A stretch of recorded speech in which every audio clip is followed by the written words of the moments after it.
2001માં આવેલા ભયાનક ભૂકંપની પીડા કચ્છવાસીઓએ જોઈ છે ત્યારે હજારો લોકોએ જીવ ગુમાવ્યા હતા અને મોટું નુકસાન વેઠવું પડ્યું હતું ત્યારે તાજેતરમાં 28મી માર્ચના મ્યાનમારમાં 7.7નો ભૂકંપ આવ્યો હતો જેમાં હજારો લોકોએ પોતાના જીવ ગુમાવ્યા સાથે નુકસાની થઈ છે આ કઈ રીતે થયું અને ભારતમાં તેની શું અસર થઈ શકે તે અંગે કચ્છ યુનિવર્સિટીના જીઓલોજિસ્ટ વિભાગના ડોક્ટર ગૌરવે જણાવ્યું હતું કે મ્યાનમારમાં 28મી માર્ચના ભૂકંપ આવ્યો હતો જીઓલોજિસ્ટના અર્થક્વેક સાયન્સમાં અભ્યાસ કર્યો હોય તેમને ભૂકંપે નવાઈની વાત નથી મ્યાનમાર એ વિસ્તાર પ્રવાસન દ્રષ્ટિએ ખૂબ આગળ છે અને ખૂબ મોટો ધરતીકંપનો ઇતિહાસ ધરાવે છે મ્યાનમારમાં છેલ્લા 500 વર્ષમાં 20થી વધારે મોટા ભૂકંપો આવી ગયા છે આ વિસ્તારમાં આવેલા ધાર્મિક સ્થાનો નાશ પામ્યા છે તેનું અગાઉ દસ્તાવેજીકરણ થઈ ચૂક્યું છે 28મી માર્ચના આવેલા ધરતીકંપ 7.7ની તીવ્રતાનો હતો ત્યારબાદ પણ 3થી કરીને 6.5 સુધીના ભૂકંપ આવી ગયા છે આ ધરતીકંપની વિશેષતા એ હતી કે જે મકાનો ઇમારતો નાશ પામી છે તે અંડર કન્સ્ટ્રક્શન હતી મેન્ડેલા શહેર મ્યાનમારનું બીજું સૌથી શહેર ત્યાં ટુરિઝમ વધારે છે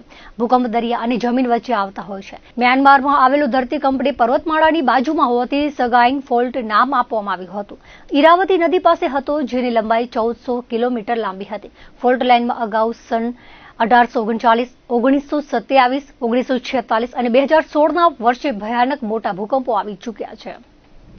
તો આપણે જે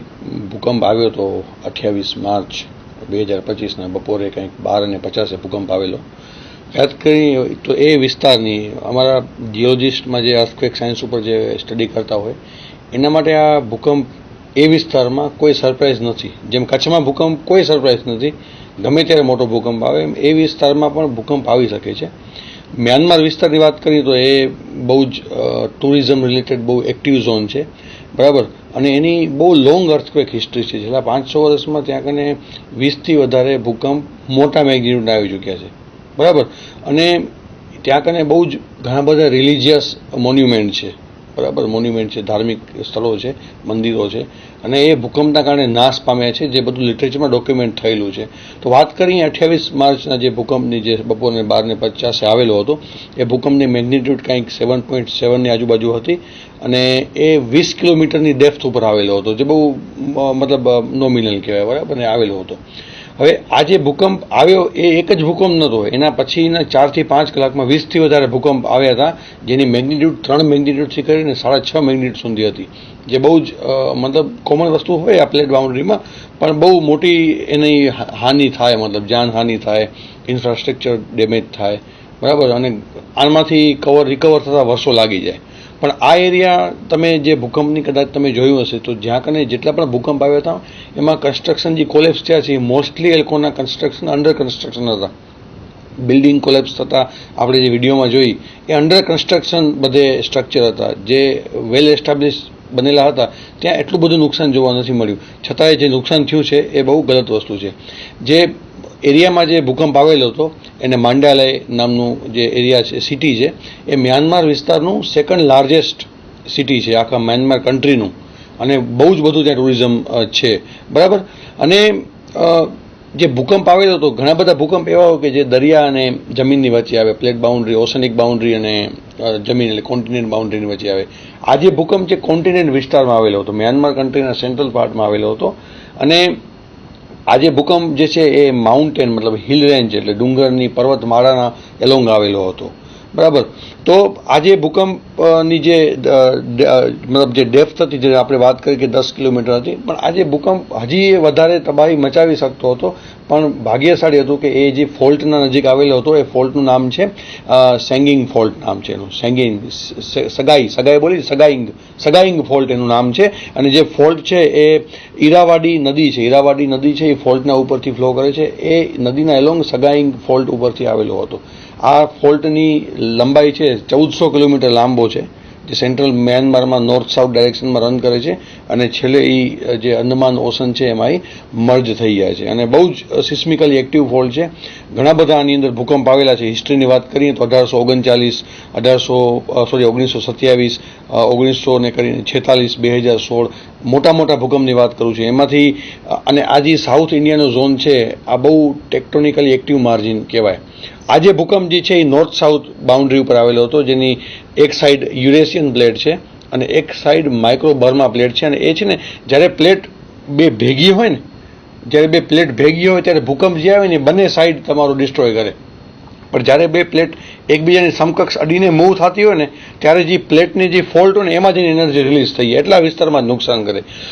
એટલે આ જે ફોલ્ટ છે આની અંદર થાય છે કે માઇક્રો બર્મા પ્લેટ અને જે યુરેશિયન પ્લેટ છે એ સામે સામે મૂવ થાય છે, ભટકાઈને અંદર નથી જતી, એવી મેકેનિઝમ છે. એટલા માટે આ ફોલ્ટમાં હજી હું તો એમ કહું છું કે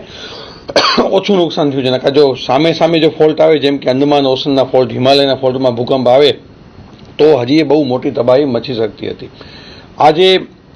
ફોલ્ટના કારણે USGSના રિપોર્ટ પ્રમાણે 10,000 જેટલા લોકોનું મૃત્યુ થયું હશે, બરાબર, અને 33 માળ સુધીની બિલ્ડિંગો કોલેપ્સ થઈ, ઘણા બધા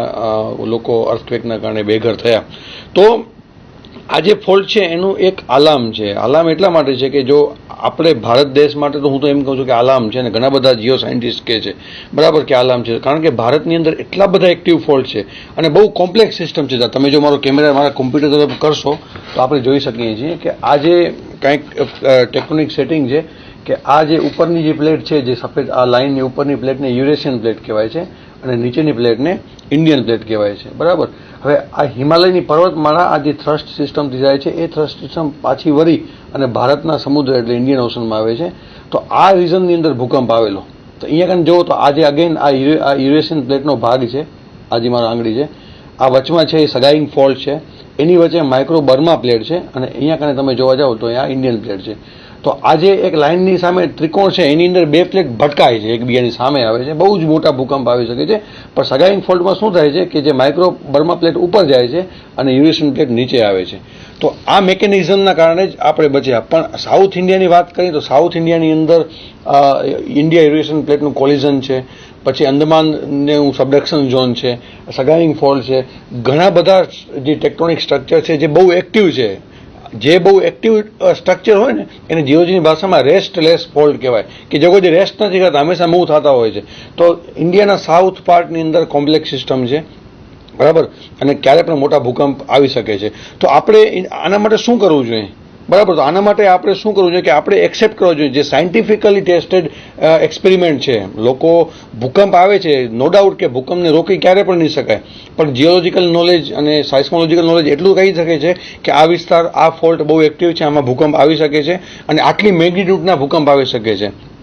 આ પણ જાણવું મોટી વસ્તુ છે. તો આપણે આઈડેન્ટિફાય કરીએ કે ભાઈ કયા ફોલ્ટ એક્ટિવ છે અને એ ફોલ્ટને રીઝનની અંદર એવા જ મકાન બનાવવાના, બરાબર, કે જે તમે અર્થક્વેક પ્રૂફ હોય. અને બીજી વસ્તુ કે હંમેશા ડિઝાસ્ટર મેનેજમેન્ટ ટીમ જે તંત્ર હોય એને હંમેશા તૈયાર રહેવું પડશે કે આવા બધે ભૂકંપ આવશે એનો સામનો કેવી રીતે કરશું અને એ ટાઈમે જે નુકસાન થશે એને મિટિગેટ કેવી રીતે કરી શકશું.